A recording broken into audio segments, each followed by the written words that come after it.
Yeah. Todd Leary joining us now. What's it going? How's it going, Mr. Evans? It's going good. How are you? We're wonderful. I see you misspelled your last name. Yep, I did. Well, he probably he'll go. You can take him into the Hall of Fame with you. Well, he'll get there. I do believe that. He'll get there. But Can't do. first of all, You can't have. Yeah, thanks. Go ahead. I'm just going to say congratulations, first of all, to Brian Evans for being announced that he's going to be inducted into the Indiana Basketball Hall of Fame. I talked about it earlier with some other greats, but I know you've achieved a lot, Brian. I mean, you just playing at Indiana and the things you won there, then the NBA in business and professionally, but this has got to be pretty damn special. Well, it is, Jim, and thank you. Um, what's really cool is the people that have reached out.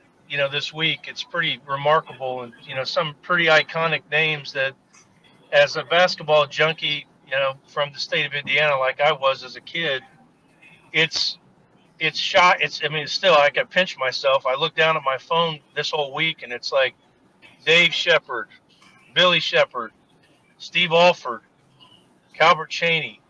All these guys that are reaching out to say congratulations. Um, Alan, I mean, I could go on and on and on and on, but just names. I can't even believe I know these people.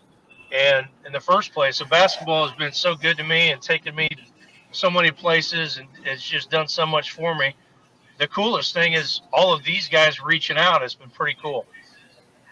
I can imagine. Who's the most surprising person that you heard from? Hmm. I shouldn't say surprising because he's a great dude, but And I it's don't still mean hard. it's surprising by shocked. I was just like, oh wow, that's so cool. Or maybe even more It's special. got to be Steve Alford just because the place he holds, in basketball for me. When I was 12, 13 years old when he was at IU winning the title in '87. I look down at my phone, get done with the meeting. I look down and my phone says Steve Alford. My heart kind of skips a beat. I'm like, Steve Alford? Can't believe he knows me. And, but he's sending me a really nice message. And that one just stands out. I probably because of my age when he was playing, you're still kind of a kid. I look down and I see his name and I can't believe that he's texting me. So that one kind of stands out. That's awesome. Let's see, when is it? That's next March that it actually happens, right?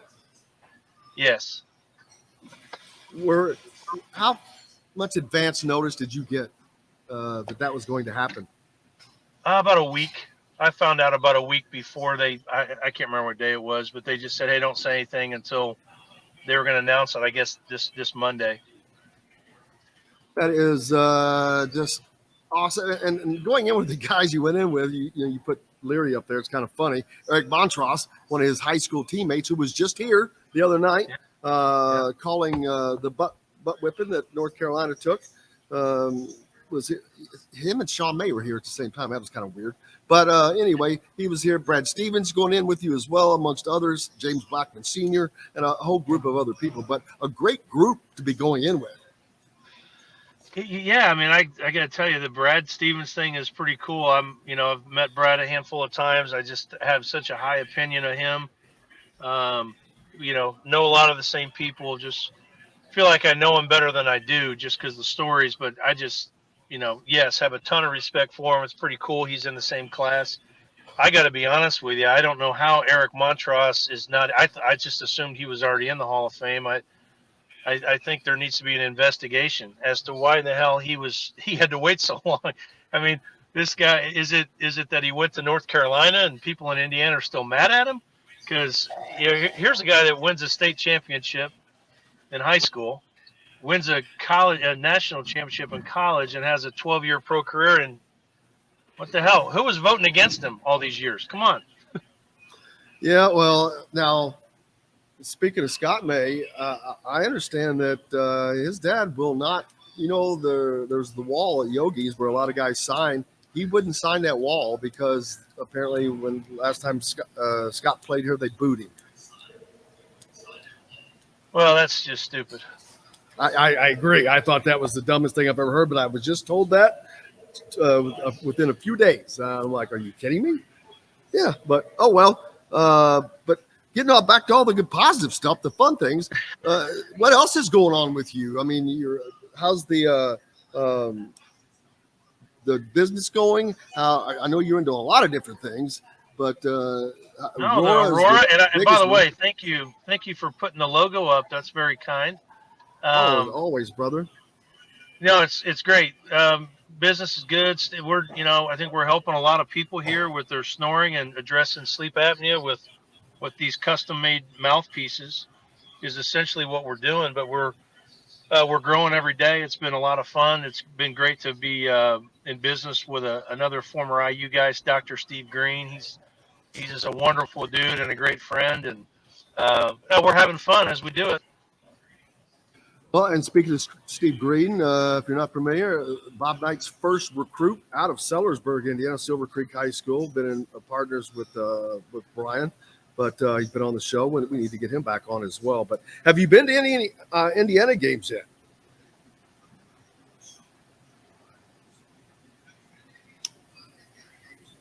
Did we lose him? I know. I was just asking. Yeah, I was just asking if you'd been to Indiana games yet. Oh no, I haven't yet this year. We've got my kids, the ages of my kids, and they're in volleyball and sports. We're running around like crazy. I'm dialed in. I've been watching them. I just haven't been down to Bloomington yet. Indiana just took care of North Carolina the other night in a game that Assembly Hall hadn't seen that.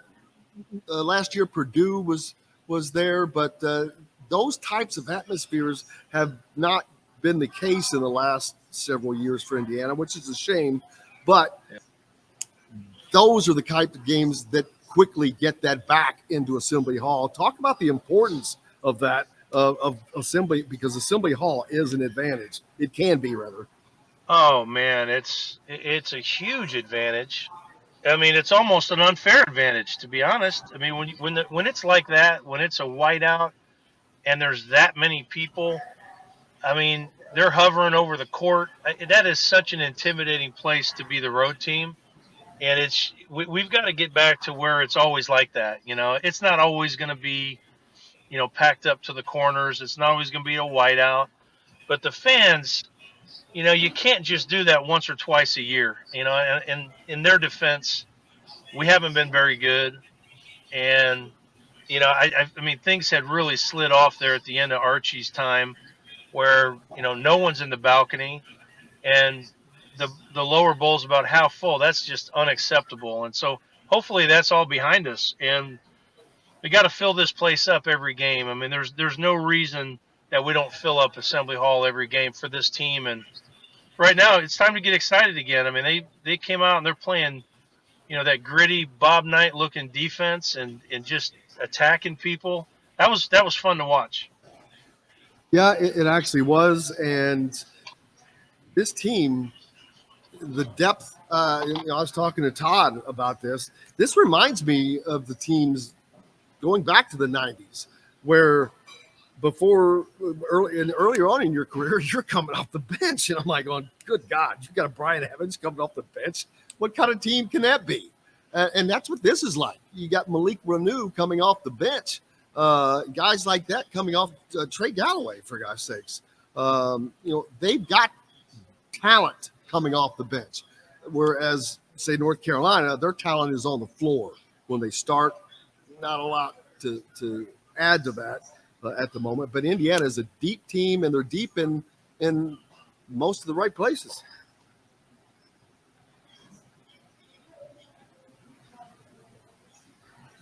And he agrees with me.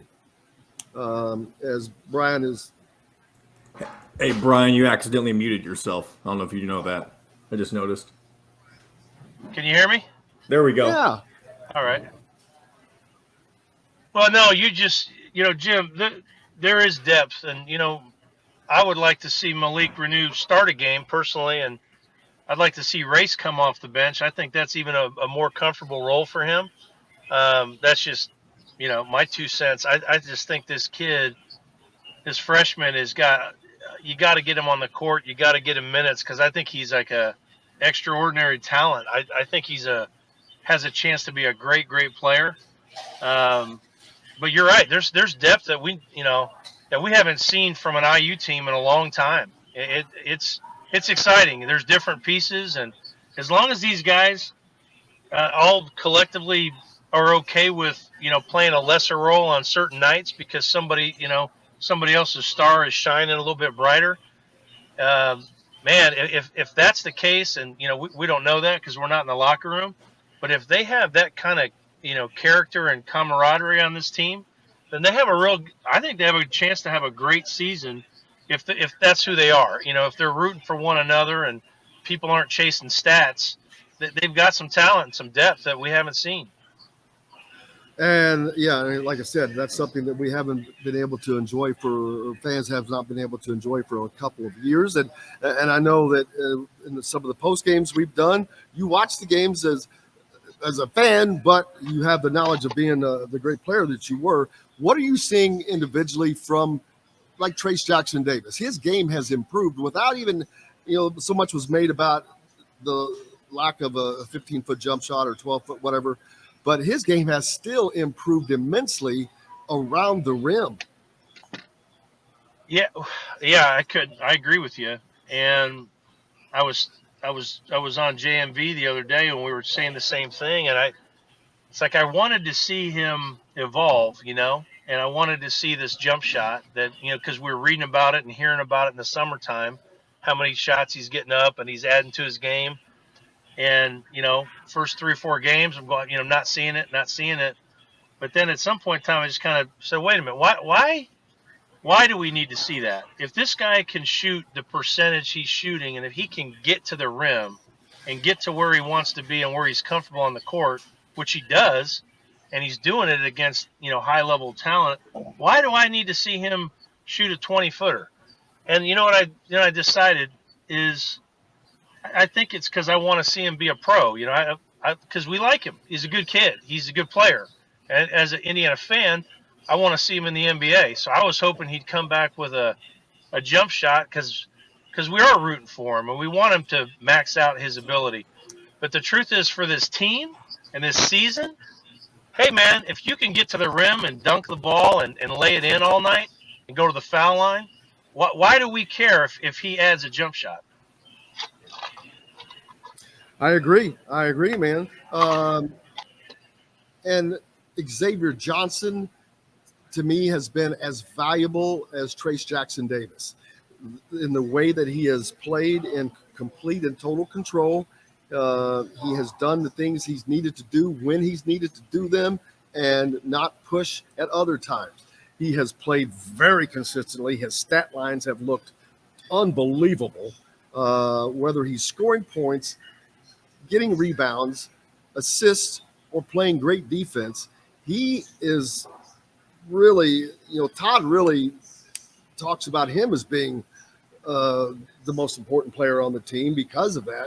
But and I understand if you took Trace Jackson Davis out, where this team would be. But man, without Xavier and his experience and how he's running this team, they would not be what they are either. Well, no, the guy is he's an interesting player. Like I can't think of a lot of players that are like him. He is, like you said, he could change a game with his defensive pressure, and just that alone. If I was trying to nitpick him, I'd say he's not a great ball handler, and the ball always seems like it's slipping out of his hands, popping out of his hands, getting away from him. If he's doing a straight line drive to the basket, he's amazing. He can get to the rim, but like when he's bringing it up and he's in charge of taking care of the ball, he makes me nervous. But that's where Jalen Hood-Schifino has been amazing. I'm blown away by his composure and how safe and sturdy he looks with the ball in his hands. So now as a backcourt, you really can let you can let him bring the ball up and take care of the ball, and you can let Xavier be who he is, which is, straight line drives to the basket, and he gets to the rim, and he's a good finisher.